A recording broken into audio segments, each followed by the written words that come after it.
Straight ahead on NABJ News, local firefighters prepared their own memorial tribute in honor of the victims of...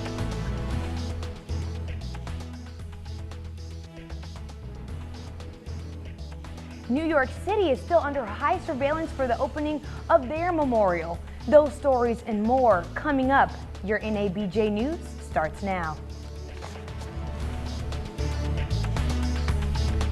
And now, a special presentation from Florida A&M Good afternoon, I'm Jasmine Style. And Graphic Communication and the National Association of Black Journalists.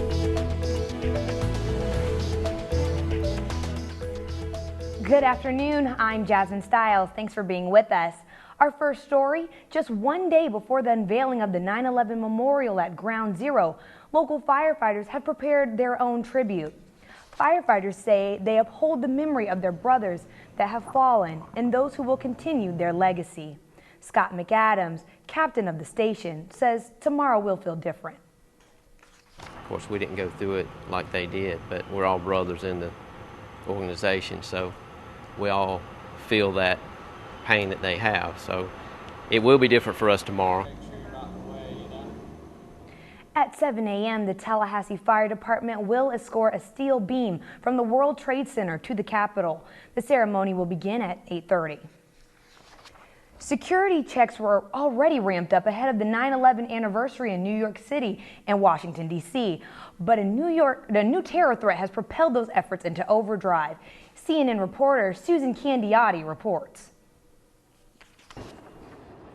Stepping up security, running down leads, leading up to 9/11/11, the 10th anniversary of the worst terror attack on U.S. soil. And a security mindset has never been the same since. Terrorism is a theater, and this is a stage. This is, right now, probably the world's biggest stage. We have the opening of the 9/11 memorial. We have the president and two former presidents here. Obviously, a lot of high-profile public officials will be here. So we have to be concerned. Among the concerns, who are the three possible plotters? When do they plan to attack? Are they in the U.S. already or still trying to get in? The information authorities do have came from an intercepted communication in Pakistan from an al-Qaeda operative with a credible track record. The names of the three mystery plotters have been described as generic, making searches of databases and manifests difficult. Authorities have known al-Qaeda had an interest in attacking on the 9/11 anniversary since the raid on Osama bin Laden's compound in May. We take all threat reporting seriously, and we have taken and will continue to take all steps necessary to mitigate any threats that arise. Playing defense until more specific information comes to light. In reaction to the death of FAMU student Shannon Washington, the lesbian, gay, bisexual, transgender community held a vigil in her honor to shed light on same-sex domestic violence. Those of the LGBT community gathered at United Church in Tallahassee for a moment of silence in remembrance of the athlete. On a much lighter note, if you walk into any Tallahassee business this weekend, you may see far more orange and green and garnet and gold than normal. Meet Sporky, the resident pig of Handler's Kitchen Supply. Sporky is painted as part of Mayor John Mark's initiative called Local Business Saturday.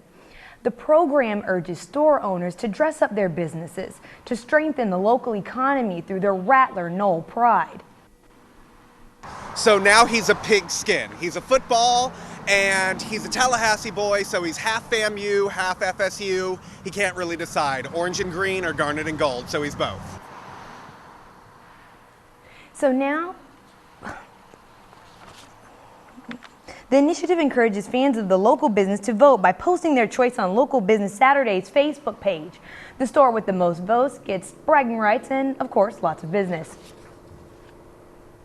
Texas is in the midst of...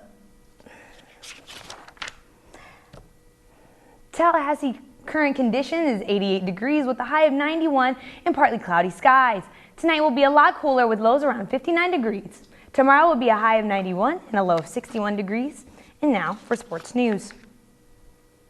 The Florida State Seminoles moved up to the 5th ranked spot in the AP polls after last week's 34-0 blowout win over Louisiana Monroe. Today, the Noles are gearing up to square off against the Buccaneers of Charleston Southern University. The game kicks off at 6 p.m. at Doak Campbell Stadium. Some consider tonight's game a tune-up before next weekend's highly anticipated showdown against #1 Oklahoma.